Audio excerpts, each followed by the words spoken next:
The Chiefs played an epic game against the Los Angeles Rams and came away limping a little bit. We're going to talk about what needs to happen going forward and have a look at the film coming at you right now.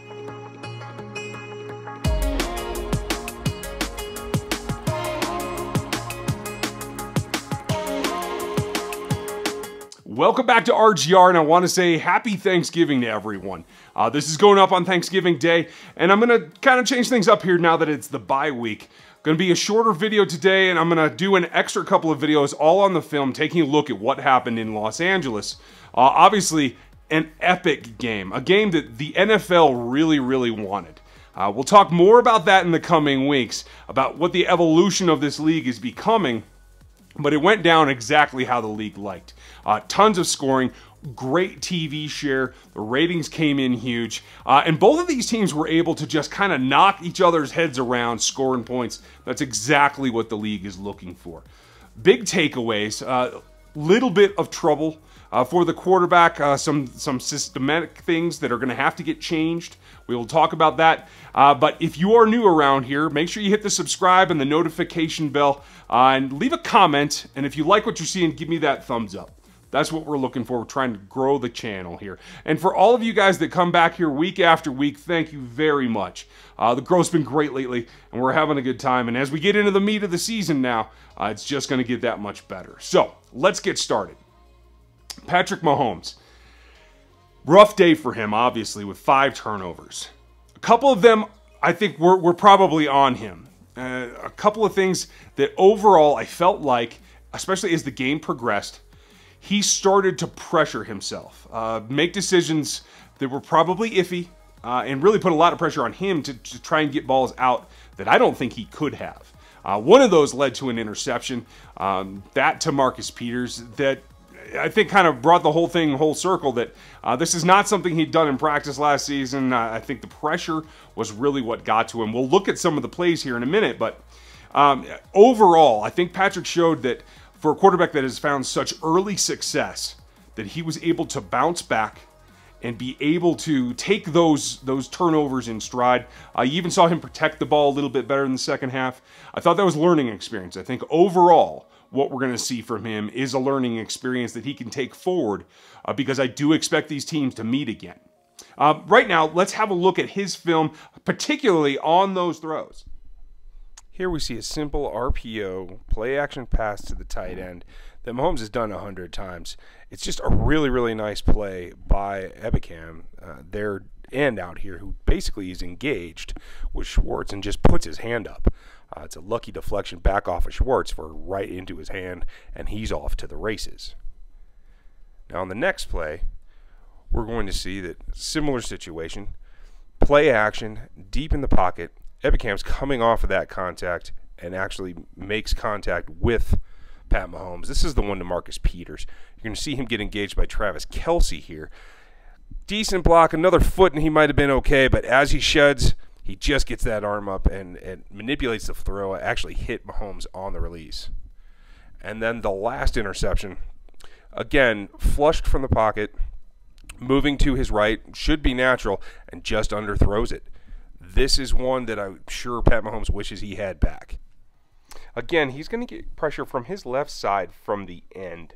The difference is that the blocking actually picks it up fairly well. He does feel it. He can step up a touch, and then he slides underneath. Gets loose, and now he's scrambling to his right-hand side, something he's very comfortable with, and just doesn't get enough on the ball. He saw Tyree coming in, and had he put enough in there, that probably would have been a touchdown going away.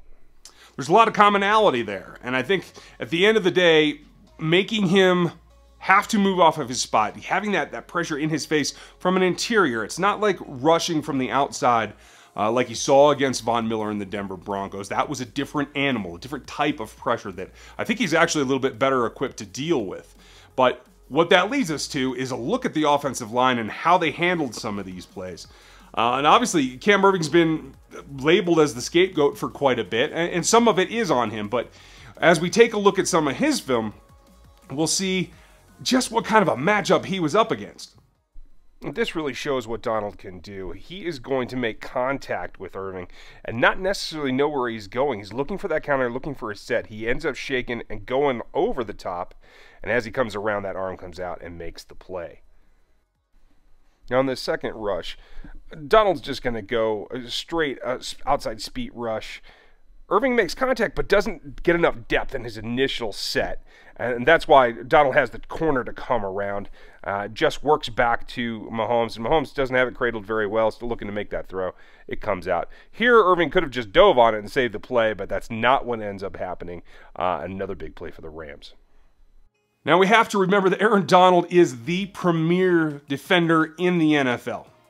And at the end of the day, despite whatever the physical capabilities are of your offensive line, I think schematically it was a missed decision, a bad decision, to try and take him on one-on-one repeatedly in passing downs.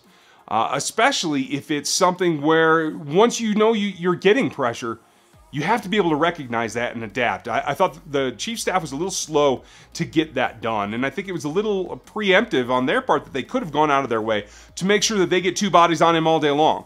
Because when you look at what else happened in that game... Here's an example. Donald's hidden by Littleton 58 here. He's going to take a stab, and what the Chiefs decided to do, because they're in the wide 9 formation, they just have the 2 tackles. Fisher comes down hard, makes good contact, and even though Erving ends up being overwhelmed, he has the help. Now, this could have been done virtually all game long because of the alignment. The other, quote-unquote, all-star defensive front, a bunch of first-round picks, didn't actually produce that much. That defensive front is about Aaron Donald and everything that comes off of his play. You take Aaron Donald out of that mix by doubling him every other play, and I think what you see is the Chiefs win by a fair margin, 10-plus points. You keep your quarterback more upright, and you have the ability to work your offense more downfield. Now, there are other systemic things that we'll have to look at, but this is the big one. Some great play on one of the interceptions by their guy, Ebukam. Really, really impressive with his athleticism. That was a play that the ball's coming out really fast. I don't know that there's much that Pat Mahomes could have done to avoid that. But I think at the end of the day, that's really a rhythm throw that he got lucky and got his hand on. I can't say that I'm going to say that Pat Mahomes has to be responsible or he's got to change something for that. What Pat Mahomes has to be able to do is recognize where he's getting pressure from, go to his coach and say, we have to fix this. There has to be a more open communication when there are things that the staff overlooks, like how to defend Aaron Donald.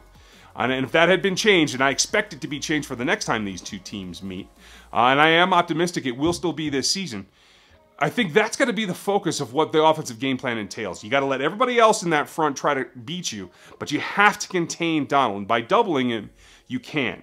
There are ways to do that, and I talked about it in the game plan. We're going to get back to it in the next video about what they should have done in terms of attacking him, managing the clock, using the run game that was almost an afterthought in this game. Not just by Sean McVay, but he was guilty of that too. At the end of the day, the passing game is what the league wants. It's what Andy Reid wants. It's what Mahomes is best at. But there has to be a little pepper in with that salt. So look for that. I'm going to let it go at that point for today. Keep it nice and short because I know you guys have friends and family. It's been an incredible season here on RGR. And I have all of you to thank for it. And I really hope that you're enjoying this day with your families wherever you are around the world. And I know there are a bunch of folks, Chiefs fans everywhere. So thank you for your time. Happy Thanksgiving. I'll be back with more in the coming weeks, especially before the next football game with some more film on this particular contest. And I appreciate you all. Enjoy your holiday, and I'll talk to you next time.